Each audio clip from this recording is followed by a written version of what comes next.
Hello everyone, আশা করি সকলে ভালো আছো। তোমাদের সকলকে স্বাগত জানাচ্ছি অ্যাস্ট্যাটিক এডুকেশনে। আজকে শুরু করব সিডিপির ক্লাস। আজ থেকে শুরু হয়ে যাচ্ছে 2024-এর প্রাইমারি টেটের রীতিমতো আমাদের ইউটিউব চ্যানেলে ক্লাস আসতে শুরু হয়ে যাচ্ছে এবং প্রত্যেকটা সাবজেক্টের ক্লাস আসবে। এতদিন আমি অফ ছিলাম, তোমাদের অনেক টেক্সট ছিল বা মেসেজ ছিল যে দাদা কবে ইউটিউবে ক্লাস আসবে। তো এবার কোনো আর চিন্তার কারণ নেই, এবার একেবারে রীতিমতো ইউটিউবে ক্লাস আসবে এবং প্রত্যেকটা টপিক 2024-এর প্রাইমারি টেটকে কেন্দ্র করে রিসার্চ ওয়াইজ পড়ানো। আজকে আমরা যে টপিকটা পড়বো সেটা হচ্ছে অবশ্যই প্রাইমারি টেটে হেল্প করবে, সিটেটে হেল্প করবে, ত্রিপুরা টেটে হেল্প করবে এবং যে কোনো স্টেট টেটে তোমার হেল্প করবে। এবং এটা বিহারের স্টেটের সিলেবাসেও রয়েছে, যারা বিহারের বিপিএসসির জন্য যারা স্টেট পরীক্ষা দেবে তাদেরও রয়েছে। তো টপিকটা হচ্ছে কি, ব্রুনারের কগনিটিভ ডেভেলপমেন্ট বা ব্রুনার্স ডিসকভারি লার্নিং থিওরি বা ব্রুনারের উদ্ভাবনমূলক শিখন তথ্য। এটা তুমি যদি প্রাইমারির সিলেবাসে দেখো, সিলেবাসে কোথাও ব্রুনারের থিওরি নেই, কিন্তু 2023 সালের কোশ্চিন যদি তুমি ফলো করো তাহলে ওইখান থেকে একটা প্রশ্ন ব্রুনারের থিওরি থেকে ছিল। সো এই থিওরিটাকে আজকে বুঝবো, এইটুকু বলবো, লাস্ট অবধি দেখো। তারপরে যদি মনে হয় যে না তুমি বুঝতে পারোনি তাহলে কমেন্ট রেখে যেও। তাহলে দেখে নাও, ফার্স্ট অফ অল আগে বুঝি যে ব্রুনারের থিওরিটা, ইনার নাম হচ্ছেন, এই থিওরিটা যিনি দিয়েছেন তিনার নাম হচ্ছেন জেরোম ব্রুনার্স। কি বললাম, জেরোম ব্রুনার্স, ঠিক আছে, আমরা যাকে ব্রুনার নামে জানি। তিনি হচ্ছেন এই ভদ্রলোক, তোমরা দেখতে পাচ্ছ ছবিতে। এবং তিনার সম্পর্কে একটু জেনে নিই। ব্রুনার একজন আমেরিকান সাইকোলজিস্ট ছিলেন। এই সমস্ত তথ্য জানছি কেন, কারণ ব্যাকগ্রাউন্ডটাকে আরও স্ট্রং করার জন্য। যেটা যখন জানবো নিজের 100% দিয়ে জানবো এবং এই টাইপের প্রশ্ন ত্রিপুরা টেটেও চলে আসে। সো সেই জন্য তাহলে তিনি একজন কে ছিলেন, আমেরিকান সাইকোলজিস্ট ছিলেন। তার কন্ট্রিবিউশন বেসিক্যালি যেটার জন্য রয়েছে সেটা হচ্ছে ফিল্ড অফ হিউম্যান কগনিটিভ সাইকোলজিতে রয়েছে, ফিল্ড অফ হিউম্যান কগনিটিভ সাইকোলজিতে রয়েছেন। অ্যান্ড গেভ, এটা গেভ হবে অ্যাকচুয়ালি, টাইপিং মিস্টেক হয়ে গেছে, হিজ কগনিটিভ লার্নিং থিওরি। অর্থাৎ যে তুমি বারবার বলবে যে দাদা কগনিটিভ থিওরি তো আমরা জানি পিঁয়াজে দিয়েছেন, পিঁয়াজে ছাড়াও যিনি দিয়েছেন তিনি হচ্ছেন জেরোম ব্রুনার্স, ঠিক আছে। এবং তিনারও এডুকেশনাল সাইকোলজিতে অনেক অবদান রয়েছে। আমরা আগামীতে জানবো যে কি কি অবদান রয়েছে। যারা এডুকেশনের স্টুডেন্ট আছো তারাও কিন্তু এটা কাজে লাগবে এবং স্কুল অফ এসআইও তোমাদের কিন্তু কাজে লাগবে। দেখো জেরোম ব্রুনার্সের বিখ্যাত 3টে বই আছে। এই 3টে বইয়ের মধ্যে প্রথম বই হচ্ছে প্রসেস অফ এডুকেশন, কি বললাম, প্রসেস অফ এডুকেশন। সেকেন্ড হচ্ছে towards a theory of instruction. Third হচ্ছে দ্য রিলেভেন্স অফ এডুকেশন। এই 3টে বই জেনারেলি আমরা মানে এমনভাবে পড়ানোর চেষ্টা করছি যাতে এখান থেকে কোনো ধরনের প্রশ্ন না ছুটে, সেই জন্য আমরা এগুলো পড়াচ্ছি। বাট এক্সাম পয়েন্ট অফ ভিউতে খুব কম ইম্পর্টেন্ট প্রাইমারিতে, বাট স্কুল অফ এসআইএ বা আদার্স এক্সামে কিন্তু ইম্পর্টেন্ট। তাহলে কি মনে রাখবো আমার সঙ্গে বলো, process of education, toward A theory of instruction, the relevance of education. তো এই 3টে বই তিনি লেখেন। আচ্ছা, জেরোম ব্রুনার্সকে ফাদার অফ ডিসকভারি লার্নিং বলা হয়, অর্থাৎ ডিসকভারি লার্নিংয়ের মানে ফাদার বা জনক বলা হয় জেরোম ব্রুনার্সকে। এখন তোমরা বলবে যে দাদা আপনি তো শিখিয়েছেন father of discovery method, father of discovery method তো আর্মস্ট্রং বলেছি, কিন্তু দুটো শব্দ আলাদা। দেখো, যদি লার্নিং বলে দেয় তাহলে বলবো জেরোম ব্রুনার্স, বাট যদি মেথড বলে দেয় তাহলে বলবো আর্মস্ট্রং। ওকে, তাহলে দুটো হচ্ছে father of discovery learning Jerome Bruner's. Again I repeat, father of discovery learning Jerome Bruner's, আমার সঙ্গে বলার চেষ্টা করো। And father of discovery method obviously Armstrong, ঠিক আছে, এটা আমি অলরেডি পড়িয়েছি। এবার দেখো এই শব্দটা, এটাকে বোঝার চেষ্টা করো। এই শব্দটা অনেক ইম্পর্টেন্ট। ফার্স্ট এই শব্দটা দেখো, স্ক্যাফোল্ডিং, বাংলাতে এটাকে স্ক্যাফোল্ডিংই আমরা বলেছিলাম, বা কি বলবো, মাচান যার বাংলা শব্দ হতে পারে। তো স্ক্যাফোল্ডিং শব্দটা আমরা কোথায় শুনেছি? তুমি বলবে যে দাদা আপনি তো পড়িয়েছেন। কোথায় পড়িয়েছি? তাহলে সোশ্যাল কনস্ট্রাকটিভিজম, সামাজিক নির্মিতিবাদ, লিভ ভাইগটস্কির থিওরিতে পড়িয়েছি। তাহলে এই যে তিনি, এই যে দেখো স্ক্যাফোল্ডিং শব্দটি প্রথম পৃথিবীতে যিনি সর্বপ্রথম ব্যবহার করেন তিনার নাম হচ্ছেন জেরোম ব্রুনার্স। এই শব্দটি তিনি প্রথম ব্যবহার করেন। এই শব্দের জন্মদাতা বলা হয় জেরোম ব্রুনার্সকে। বাট এই শব্দটার ব্যাখ্যা বা মানে এডুকেশনাল সাইকোলজিতে সব থেকে বেশি যিনি পপুলার করেছেন তিনি হচ্ছেন লেভ ভাইগটস্কি। ওকে, তো এই দুটো তথ্য মনে রাখবে। হ্যাঁ, ছোট তথ্য, কিন্তু এগুলো কিন্তু খুবই ইম্পর্টেন্ট তথ্য, মনোযোগ সহকারে পড়ো, ঠিক আছে। এগুলো আমাদের অবশ্যই পেড ব্যাচের ক্লাস, বাট তোমাদের এইটুকু বলছি, যারা পেড ব্যাচে আছো কোনো প্রবলেম নেই। যারা আমাদের ইউটিউবে লাইভ ক্লাস দেখো তাদেরকেও মনে হবে যে না পেড ব্যাচেই দেখছো এরকম টাইপের, ঠিক আছে। তো চলে আসি, এবার প্রশ্ন হচ্ছে ব্রুনার যে শিশুর শিখন সম্বন্ধে হ্যাঁ, কি বললেন? তিনি বলতে চেয়েছেন একজন শিশু শেখে, কিভাবে শেখে, এই পুরো শিক্ষা পদ্ধতিটাই তার থিওরিটা রয়েছে। আজকের যুগে যে বর্তমান শিক্ষা ব্যবস্থা, এখানে জেরোম ব্রুনার্সের দ্বারা অনেকটাই প্রভাবিত। তিনি বলেন যে একজন শিশু 3টি পর্যায়ে বা 3টি ধাপে তার শিক্ষা গ্রহণ হয়ে থাকে, অর্থাৎ কগনিটিভ ডেভেলপমেন্ট বা কগনিটিভ লার্নিং বা এডুকেশন হয়ে থাকে। তো ফার্স্ট অফ অল তিনি যেটা বলতে চাইলেন, প্রথম পর্যায়ে বলছে, এখানে তিনি প্রথম পর্যায়ে কি বলছে, একটি শিশু আগেরটি ছেড়ে বা ভুলে না গিয়ে পরবর্তী পর্যায়ে চলে যায়। তাহলে একটা শিশু যখন শিখবে তো আগেরটা যাতে ভুলে না যায়, বা পরেরটা এরকম হলো পরেরটা শিখলো আগেরটা শিখলো এরকম না হয়, এরকম তিনি কতগুলো কথা বললেন। তারপর তিনি বললেন ব্রুনারের মতে শিশু শেখা শুরু হয় বস্তুর সরাসরি ক্রিয়া প্রতিক্রিয়ার মধ্যে দিয়ে। শব্দটা খুবই খুবই খুবই ইম্পর্টেন্ট, এটা আমরা বারবার এডুকেশনাল সাইকোলজিতে বলে থাকি। একজন শিশুর শিক্ষা শুরু হয় তার ক্রিয়া প্রতিক্রিয়া। ক্রিয়া প্রতিক্রিয়া মানে কি? মিথস্ক্রিয়া, মেলামেশা, একটা জিনিসের সঙ্গে আরেকটা জিনিসের মানে সংস্পর্শে আসা, এবং সেখান থেকে সে প্রত্যক্ষ মানে নিজে নিজে স্বচক্ষে সেটাকে দেখে নেড়ে চেড়ে সেখান থেকে সে শিখে, অর্থাৎ অ্যাক্টিভ ওয়েতে শিখে, লার্নিং বা ডুইং ওয়েতে শিখে। এই যে শব্দগুলো যাচ্ছে না, প্রত্যেকটা শব্দ কিন্তু তিনার মতে বলতে চেয়েছেন। তাহলে তিনি লার্নিং মুডের 3টে মুডের কথা বললেন। কটা পর্যায়ের কথা বলেছেন আমি একটু আগে বললাম, 3টে মুড। হ্যাঁ, 3টে মুডের মধ্যে দেখো এখানে ছবিতে তোমরা দেখতে পাচ্ছ, একটা মুডকে বললেন, তোমরা বলবে দাদা ইংলিশে কেন পড়াচ্ছেন, ইংলিশে এটা পড়ো মনে থাকবে তোমাদের ভালোর জন্য। ফার্স্ট মুড হচ্ছে ইনঅ্যাক্টিভ, ইনঅ্যাক্টিভে দেখো ই দিয়ে শুরু হচ্ছে। নেক্সট হচ্ছে আইকনিক, থার্ড হচ্ছে সিম্বলিক। কি কি? Inactive, iconic, symbolic. Again I repeat, আমার সঙ্গে বলো, ইনঅ্যাক্টিভ, আইকনিক, সিম্বলিক। আবার বলছি, আমার সঙ্গে সঙ্গে বলো, এখানেই পড়া হয়ে যাবে। Inactive, iconic, symbolic. তাহলে ইনঅ্যাক্টিভে কি বলতে চাইছেন? ইনঅ্যাক্টিভ, এখানে শব্দটা দেখো অ্যাক্টিভ, মানে এখানে শিশু কি থাকবে, শিশু প্রথম পর্যায়ে যেটা শিখবে সে অ্যাক্টিভ ওয়েতে শিখবে। Learn through movement or action, অর্থাৎ সে এখান থেকে একটা জায়গা থেকে অন্য জায়গাটা চলার মাধ্যমে অ্যাক্টিভভাবে, অ্যাক্টিভ মানে বাংলাতে বলবো সক্রিয়ভাবে শিখবে। অর্থাৎ যেমন এখানে দেখো একটা ছবি দেওয়া আছে, একটা বাচ্চা যখন শিখবে বা প্লে উইথ এ বুক, দেখো সে বইটা নাড়াচাড়া করছে, দেখে শিখছে, ঠিক আছে, নাড়াচাড়ার মাধ্যমে শিখছে, এখানে অ্যাক্টিভ আছে, সে অ্যাক্টিভ ওয়েতে শিখবে। আইকনিক শব্দটার মানে কি? আইকনিক শব্দটা এখানে বলতে চাইছে ইমেজ, অর্থাৎ ছবির মাধ্যমে, ছবি দেখে দেখে শিখবে। দেখবে ছোট বাচ্চাদের যখন পড়ানো হয় কিন্ডারগার্টেন স্কুলগুলোতে, দেখবে বড় বড় চার্ট লাগানো থাকে, অ্যাপেলের ছবি থাকে, সিংহের ছবি থাকে, অ্যাপেলের, তারপরে তোমার ধরো ডিমের ছবি থাকে, হাঁসের ছবি থাকে, গরুর ছবি থাকে, ছাগলের ছবি থাকে। কেন থাকে স্যার? তো এটা কোথা থেকে নেওয়া হয়েছে? এটা ব্রুনার্সের থিওরি থেকে নেওয়া হয়েছে। এই যে দেখো বাচ্চারা এখানে দেখতে পাচ্ছ ছবির মাধ্যমে শিখছে। থার্ড হচ্ছে সিম্বলিক। সিম্বলিক মানে হচ্ছে এটা বড়দের ক্ষেত্রে, যখন বড় হয়ে যাবে সে অ্যাবস্ট্রাক্ট থিঙ্কিং মাধ্যমে শিখবে, মানে বিমূর্ত চিন্তা ভাবনার মাধ্যমে শিখবে। মানে হচ্ছে এখানে সে ভাবনা চিন্তাকে বিশ্লেষণ করবে, রিসার্চ ওয়েতে শিখবে, ঠিক আছে, যেটা বড়দের ক্ষেত্রে আমরা হয়ে থাকে। তাহলে ফার্স্ট থিং কি? ইনঅ্যাক্টিভ মানে অ্যাক্টিভ ওয়েতে শিখবে। আইকনিক, এটা মনে রাখবে ইমেজ বা ছবির ওয়েতে শিখবে। সিম্বলিক মানে অ্যাবস্ট্রাক্ট, অর্থাৎ তোমার ইংলিশে বলবো এটাকে, বাংলাতে বলবো এটাকে বিমূর্ত ধারণার মাধ্যমে শিখবে, অর্থাৎ রিসার্চের মাধ্যমে শিখবে। প্রথমটা খেলার মাধ্যমে শিখবে, তৃতীয়টা ছবির মাধ্যমে শিখবে, তৃতীয়টা রিসার্চের মাধ্যমে শিখবে।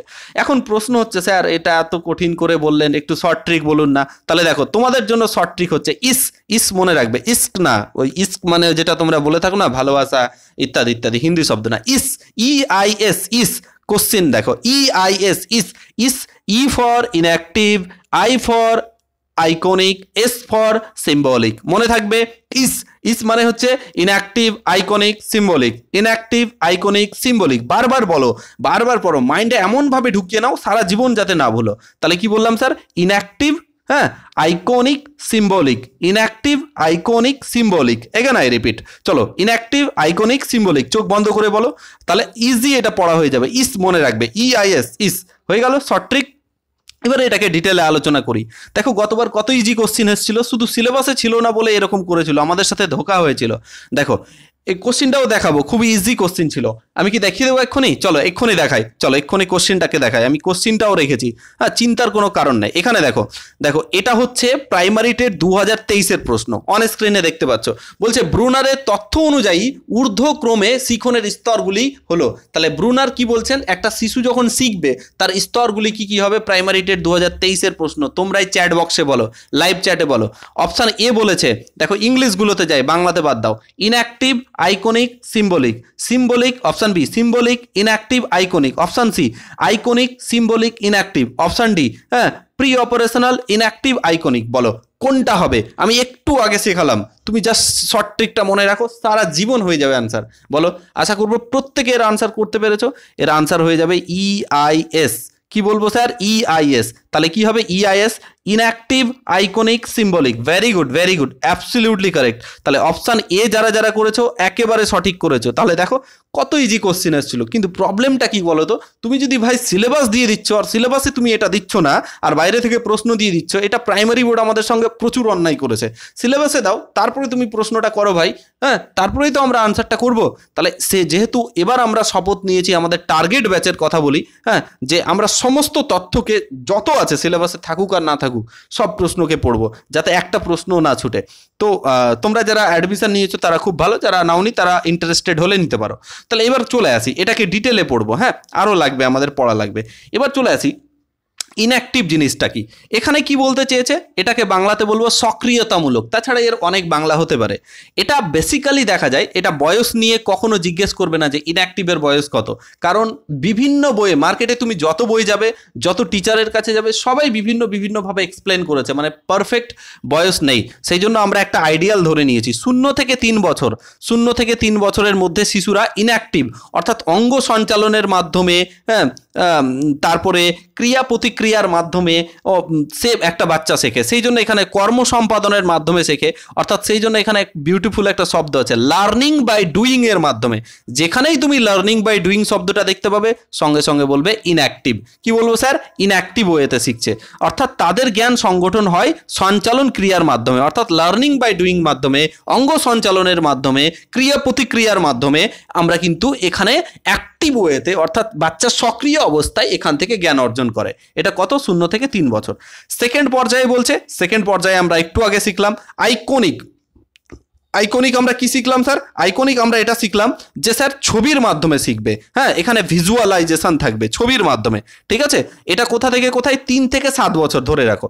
এই পর্যায়ে একটি শিশু চিত্রের মাধ্যমে শেখে, ভেরি ভেরি ইম্পর্টেন্ট, শব্দটাকে বুঝবে, চিত্রের মাধ্যমে শেখে, বা আমরা এখানে বলতে পারি সে ভিজুয়াল রিপ্রেজেন্টেশনের মাধ্যমে ভালো করে শেখে, অর্থাৎ দেখে দেখে শেখে। ভিজুয়াল মানে কি? দেখার মাধ্যমে শিখে। এদের কথা বলায় দৃশ্যরূপটি প্রাধান্য পায়। কথাবার্তায়, মানে যখনই আমি আপেলের কথা বলবো তাহলে আপেলের ছবি তার কাছে ভেসে উঠবে, ঠিক আছে। যখন আমি আমের কথা বলবো আমের ছবি ভেসে উঠবে। যখন আমি ছাগলের কথা বলবো ছাগলের ছবি ভেসে উঠবে। এই কথাটাই তিনি বলতে চেয়েছেন, ঠিক আছে। এই পর্যায়ে কি হবে? জিনিসটাকে জানবে, ছবিটা হয়তো আঁকতে পারবে, বাট তার সম্পর্কে বিশদ ডিটেলে আলোচনা করতে পারবে না। যেমন উদাহরণ দিয়ে বলছি, একটি ভালো ত্রিভুজ চিত্র অঙ্কন করতে পারে, এই বয়সে হয়তো তারা ভালো ত্রিভুজ অঙ্কন করতে পারে, বাট এটা নিয়ে ডিটেলে নিয়ে বলতে পারবে না। এটা আমাদের জেরোম ব্রুনার্স বলেছেন। তাহলে আশা করি বুঝে গেছো। নেক্সট পর্যায়ে চলে আসি সিম্বলিক পর্যায়। সিম্বলিক পর্যায়টা কি স্যার? সিম্বলিক পর্যায় হচ্ছে এখানে সিম্বল, যে দেখো এখানে চিহ্নের মাধ্যমে শিখবে। হয়তো একটা চিহ্ন দিলাম, হয়তো যেমন এটা বললাম, এটা গণিতের ভাষায় এই চিহ্নটাকে কি বলা হয়? এটা সমান বলা হয়, গ্রেটার দেন বলা হয়, লেস দেন বলা হয়, হ্যাঁ, এটাকে যদি বলি ভাগ বলা হয়, সঙ্গে সঙ্গে এটা পার্সেন্টেজ বলা হয়। এই যে দেখো, এটা চিহ্ন, এক একটা সিম্বল, এটা দিয়ে শিখবে, এবং তারা এর প্রত্যেকটার ভাষা আছে, এর ভাষাটার মিনিং বোঝাচ্ছে, কি বোঝাচ্ছে। এখানে দেখো তোমাকে বিমূর্তভাবে একটা শব্দ দিল, তোমাকে যখনই এটা বললো তার মানে যোগ, তুমি বুঝে গেলে 2 আর 3 যোগ করলে 5 হয়। এই যে দেখো তোমার মাথাতে একটা ভিজুয়াল চলে এসছে, অ্যাবস্ট্রাক্ট ভাবে তুমি চিন্তা করতে শিখে গেছো। সেই জন্য এখানে বলছে এই স্তরটি বিমূর্ততা, অনুমান এবং চিন্তার নমনীয়তা প্রাধান্য পায়। মানে কোনো একটা বিষয় সম্পর্কে অনুমান তুমি করতে পারলে এবং সঠিক রিসার্চ ওয়েতে অনুমান করতে পারছো, হ্যাঁ, সেই জন্য এটা 8 বছরের পরে হয়। তাহলে এটাকে কি বলবো? সিম্বলিক বা সাংকেতিক, হ্যাঁ। তাহলে এই হচ্ছে বিষয়। এই স্তরে ধারণা, ভাব গ্রহণ এবং প্রকাশ করার মাধ্যমে গুরুত্বপূর্ণ স্থান গ্রহণ করে। তাহলে আশা করবো এটা 3টে বুঝতে পেরেছো। তাছাড়াও ব্রুনার কিসের কথা বলেন? ডিসকভারি লার্নিং এর কথা বলেন। তিনি কি বলতে চেয়েছেন ডিসকভারি লার্নিং এর মাধ্যমে? ডিসকভারি লার্নিং এর মাধ্যমে বারবার ওই কথাটাই বলছি, ইনঅ্যাক্টিভ কথাটাই বলতে চেয়েছেন। ব্রুনারের মতে পরিকল্পিত উদ্ভাবনীমূলক শিখন হলো এমন একটি পরিস্থিতি রচনা করা, অর্থাৎ ডিসকভারি লার্নিংটা এমন একটা পরিস্থিতি আমরা করব যেখানে কি থাকবে বলতো?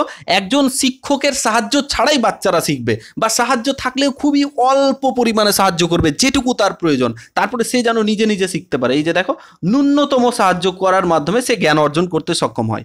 তবে তার মতে শিক্ষার্থী শিখনের সময় আবিষ্কারকের ভূমিকা পালন করবে। মানে এখানে যখন কোনো একটা টপিক যখন শেখাবো আমি বাচ্চাদেরকে, এমনভাবে পরিবেশ তৈরি করব করব শিক্ষার্থী যাতে সেখানে আবিষ্কারক হয়, হ্যাঁ, অ্যাজ এ মানে আবিষ্কারকের ভূমিকা পালন করে এবং সেইভাবে সক্রিয়তা, তার যেন আত্মসক্রিয়তা, অ্যাক্টিভনেস বৃদ্ধি পায় এবং শিক্ষকের ভূমিকা হবে এমন একটা পরিবেশ গড়ে তোলা যারা শিক্ষার্থীরা যাতে নিজে নিজেই শিখতে পারে। আমরা এমনভাবে শুরু করবো, এরকম না যে আমি একটা অঙ্কের টপিক পড়াচ্ছি সব অঙ্ক সলিউশন করে দিলাম, এরকম না। তাহলে আমরা কি করব, পুরো থিওরিটাকে বুঝিয়ে দিব, কনসেপ্ট বুঝিয়ে দিব, দিয়ে পড়াবো, ঠিক আছে, এই হচ্ছে বিষয়।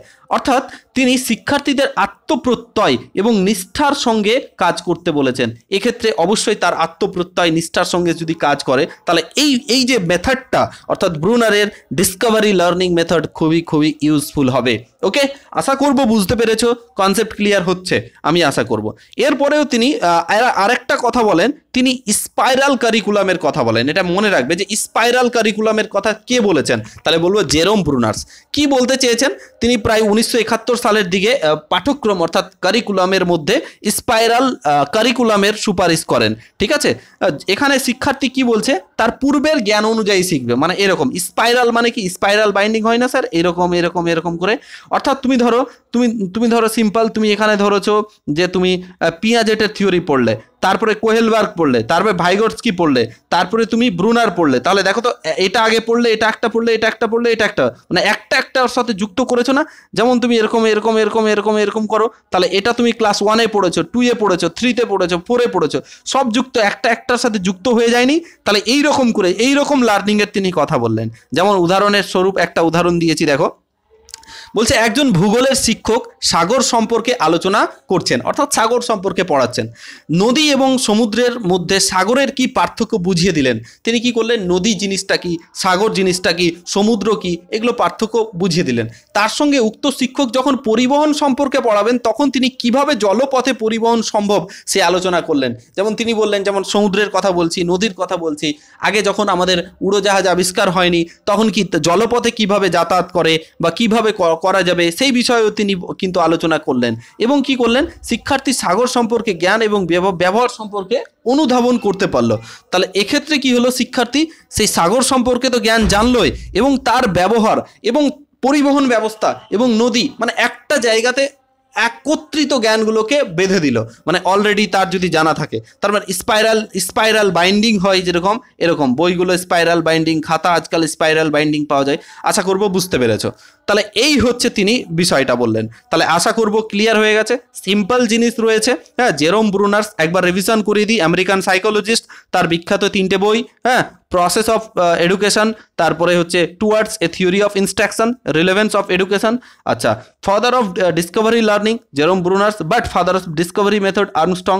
তোমরা জানো এটাকে 3টে ভাগে ভাগ করলেন। শর্ট ট্রিক হচ্ছে EIS, EIS, EIS, E for enactive, I for iconic, S for symbolic. E for E কি দিয়ে অ্যাক্টিভের মাধ্যমে শিখবে, আইকনিক ফটো মানে ছবির মাধ্যমে শিখবে, সিম্বলিক তার ভাবনা চিন্তা রিসার্চের মাধ্যমে শিখবে। এই হচ্ছে বিষয়। ডিসকভারি লার্নিংয়ে কি শিশু নিজে নিজেই শিখবে শিক্ষকের সাহায্য ব্যতীত, এটাই বলতে চেয়েছে। স্পাইরালটা তো বুঝতে পারলাম, উদাহরণ দিয়ে বললাম।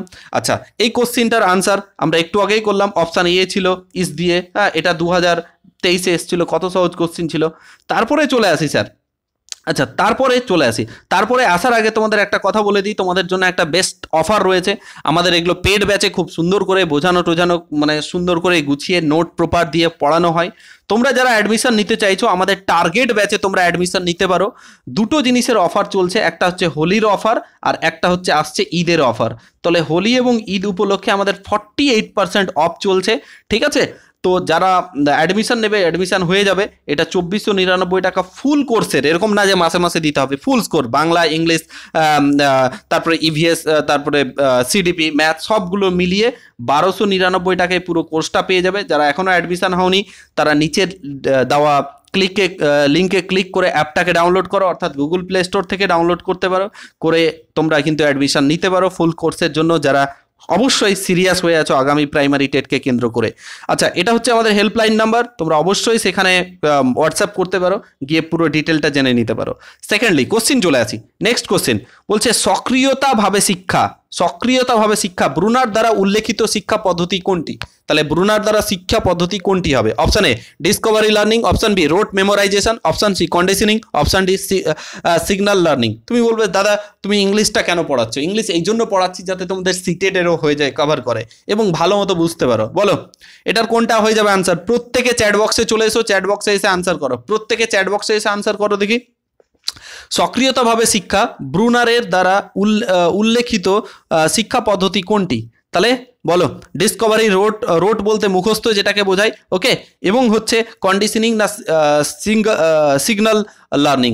Obviously, very good very good, অনেকেই সঠিক উত্তর করছো, অ্যাবসলিউটলি কারেক্ট, হ্যাঁ অ্যাবসলিউটলি কারেক্ট, অনেকেই সঠিক উত্তর করছো। এর সঠিক উত্তর হয়ে যাবে absolutely, very good very good, এর সঠিক উত্তর হয়ে যাবে option A is the correct answer, অর্থাৎ ডিসকভারি লার্নিং। ঠিক আছে, আবিষ্কার শিক্ষাটার মাধ্যমে। এখানে সক্রিয়তা, আবিষ্কারে কি বাচ্চাকে সক্রিয় অবস্থায় থাকতে হবে, এটাই বলতে চেয়েছে। ওকে, নেক্সট কোশ্চেন চলে আসি, 3 নাম্বার। বলছে ব্রুনারের জ্ঞানীয় বিকাশের তথ্য অনুসারে নিচের কোনটি চিন্তা করার পদ্ধতি নয়? চিন্তা করার পদ্ধতি নয় বলেছে। Option A B C D এর মধ্যে কোনটা বলেছে বলো? মানে সরি, চিন্তা করার পদ্ধতি না, এটা এরকম হবে, ব্রুনারের বিকাশ তথ্য অনুযায়ী নিচের কোনটি মানে তিনি কোনটিকে রেকমেন্ড করেননি, মানে তিনি কোনটির ক্ষেত্রে রেকমেন্ড করেননি বা শিশুর শিক্ষার পদ্ধতি নয় বলেছেন, কোন পর্যায়ে এটাকে বলেছেন? অপশন এ বলছে ইনঅ্যাক্টিভ, অপশন বি বলছে সংখ্যাসূচক, option B iconic, option C হচ্ছে প্রতীকী বা সিম্বলিক। তাহলে আমরা জানি, আমরা ইআইএস দিয়ে শিখেছি, ইআইএস দিয়ে কি ছিল? ইনঅ্যাক্টিভ, আইকনিক আর হচ্ছে সিম্বলিক। তাহলে কোনটা নয় বলেছে? তাহলে correct answer is option B is the correct answer. Very good, যারা করেছো numeric is the correct answer. Next চলে আসি পরের প্রশ্ন। সক্রিয় অংশগ্রহণের মাধ্যমে শিক্ষার্থীদের শেখার জন্য রাম ক্লাসে বিভিন্ন ধরনের কার্যকলাপের আয়োজন করছেন। সক্রিয়ভাবে শেখার জন্য রাম বাবু কি করছেন? কার্যকলাপের বিভিন্নভাবে আমাদের কি করছেন তিনি? মানে কার্যকলাপের আয়োজন করছেন। এখানে প্রশ্ন হচ্ছে যে তোমার শেখনের কোন পদ্ধতিকে অনুসরণ তিনি করছেন? শেখনের কোন পদ্ধতিকে তিনি অনুসরণ করছে? সিম্বলিক মুডকে, ইংলিশটাই পড়ছি, হ্যাঁ, ওয়ার্কিং মুডকে, ইনঅ্যাক্টিভ মুডকে না আইকনিক মুডকে? দেখো এখানে একটা শব্দ আছে সক্রিয়, এই শব্দটাকে ভালো মতো দেখো, তাহলেই আনসার হয়ে যাবে। বলো প্রত্যেকে, বলো চ্যাট বক্সে প্রত্যেকে বলো দেখি এর আনসার কি হয়ে যাবে। প্রত্যেকে বলো এ বি সি ডি এর মধ্যে কোনটা হয়ে যাবে এর কারেক্ট আনসার? বলো দেখি এবিসিডি এর মধ্যে কোনটা হয়ে যাবে কারেক্ট আনসার? Absolutely correct. যেহেতু সক্রিয় আছে, বিভিন্ন কার্যকলাপ করছে, এটা কোথার সাথে যাবে? ইনঅ্যাক্টিভ মুডের সাথে। হ্যাঁ, এটা নিষ্ক্রিয় হয়ে গেছে, সরি, এটা হবে সক্রিয় হবে, এটা বাংলাটা ভুল হয়ে গেছে, এটা একটু তোমরা ঠিক করে নিও, ইংলিশটা দেখে আনসার করো। হ্যাঁ, তাহলে এটা হয়ে যাবে enactive mode is the correct answer. Okay, enactive mode is the correct answer. Next question, 5 number question চলে আসি। ব্রুনারের প্রতিফলিত পর্যায় অর্থাৎ আইকনিক স্টেজ অর্থাৎ সেকেন্ড স্টেজের কথা বলছে, পিয়াজেটের জ্ঞানীয় বিকাশের কোনটিকে অনুরূপ? মানে পিয়াজেটের জ্ঞানীয় বিকাশের সঙ্গে কোনটা? আমরা জানি পিয়াজেটের 4টে রয়েছে, concrete operational stage, sensory motor stage, formal operational stage, pre operational stage. Back to back 4টে অপশন, কোনটা হয়ে যাবে কারেক্ট অ্যান্সার? বলো দেখি 4টে অপশনের মধ্যে কোনটা হয়ে যাবে correct answer? Very good, absolutely correct, very good. এটা হয়ে যাবে অবশ্যই option D is the correct answer, pre operational stage. দেখো সেন্সারি মোটর স্টেজ হবে না, এটা অ্যাকচুয়ালি সব থেকে লাস্ট স্টেজ, আর এটা হচ্ছে ফর্মালটা সব থেকে না, এটা প্রথম স্টেজ, ফর্মালটা লাস্ট, মাঝখানে কে আছে? কংক্রিট আছে আর প্রি অপারেশনাল। কংক্রিটে একবারে দেখে মানে তোমার প্রত্যক্ষ করে শিখবে, আর এখানে প্রি অপারেশনাল ছবি দেখেও শিখবে ইমেজ। তাহলে এটা অপশন ডি এর সঙ্গে যায়। হ্যাঁ, এই হচ্ছে বিষয়। লাস্ট কোশ্চিন আজকের, এই লাস্ট কোশ্চিনটা দেখো, আমাদের ক্রিয়াকলাপ অর্থাৎ লার্নিং বাই ডুইং, হ্যাঁ, এবং তাদের পরিণতিগুলি অনুভব করার মাধ্যমে শেখে, অর্থাৎ লার্নিং বাই ডুইং কোনটার সাথে যুক্ত? এক কথায় অপশন এ বলছে অপারেন্ট কন্ডিশনিং, অপশন বি উদ্ভট শিক্ষা, option B enactive learning, option C problem solving. তাহলে কোনটার সাথে লার্নিং বাই ডুইং এর সাথে যুক্ত রয়েছে? এবিসিডি এর মধ্যে কোনটা হয়ে যাবে আনসার? এটা তোমাদের HW রইল। তোমরা এই ভিডিওটার শেষে তোমরা কিন্তু চ্যাট বক্সে এর আনসার বলবে, 6 নাম্বার প্রশ্নের আনসার বলবে। এর পরের দিন যখন নতুন সিডিপির ক্লাস নিয়ে আসবো তখন এর আনসার আমরা বলে দেবো। ওকে, আশা করব বুঝতে পেরেছো। ওকে, আর এর আনসার কি দেয়া আছে, এর আনসার কিটা 1 নাম্বার আনসার কিটা ভুল দেয়া আছে, এর আনসার কিটা এ হবে। হ্যাঁ, টাইপিং আমাদের টাইপার মিস্টেক করেছে। হ্যাঁ, দিস ইজ এসকে, হ্যাঁ, যে তোমাদের সঙ্গে কথা বলছি। অ্যান্ড সেকেন্ডলি হচ্ছে যে আমাদের অ্যাস্ট্যাডিক এডুকেশনাল ফেসবুক পেজ তোমরা কিন্তু অবশ্যই লাইক অ্যান্ড ফলো করে নিও। আমাদের অ্যাডমিশন রিলেটেড আর অন্যান্য কোনো হেল্পের জন্য এই নাম্বারে হোয়াটসঅ্যাপ করতে ভুলো না। ওকে, সো আশা করব ক্লাসটা ভালো লেগেছে। যদি ভালো লাগে তো অবশ্যই তোমরা কমেন্ট করে জানাবে, খারাপ লাগলেও জানাবে। হ্যাঁ, অবশ্যই তোমাদের প্রত্যেকটা তোমাদের জন্যই এত পরিশ্রম করে ক্লাসগুলো বানানো। ওকে, আর এই পিডিএফটা আমি অ্যাকচুয়ালি পেড ব্যাচের পিডিএফ, এটা ফ্রিতে দিয়ে দেবো তোমাদের টেলিগ্রাম গ্রুপে যুক্ত হয়ে যাও। ওকে, নেক্সট ডে আবার দেখা হচ্ছে পরবর্তী ক্লাসে। Thank you for watching this video.